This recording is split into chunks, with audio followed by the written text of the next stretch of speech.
Sa iban pa nga balita, ceramic arts and crafts patok sa mga luyag magpakigbahin sa stress-free, interactive kag creative activity nga inisyatibo sang isa ka Ilongga. Ang istorya sa likod sini hibaluunta sa report ni John Sala. Nagapangita kabala sang stress-free, creative kag interactive na aktibidad para sa imo kabataan o kung ikaw mismo, luyag mo bala nga i-channel ang imo inner artist. Look no further mga kapuso, kay sa Lapas, Iloilo City, may isa ka homegrown ceramics making class nga panigurado nga mas papasangkad pa ang imo talento. I was in love with paso. Siyempre, I started with that. But then I was in love with the shiny thing like cold ceramics. So then I studied to do ceramics. Sang 1991, una nga nahilig sa pottery si Narisa, kag 1997 sang ginbuksan siniyang iya pottery studio. Sang pandemya, diri sini nakit-an ang importansya sang iya inisyatibo, ilabi na sa mga kabataan nga may special needs.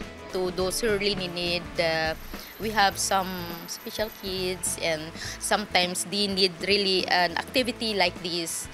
That's why I cannot let this go because I see that children like that really need this. Ginatudloan sa pagmold sa potter's wheel ang mga luyag magtuon sang pottery.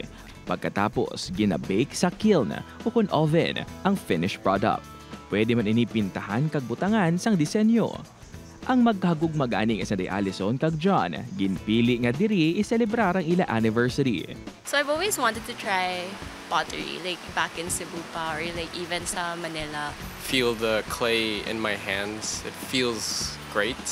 And then watching the clay form into something, and then the end product is something that you can use.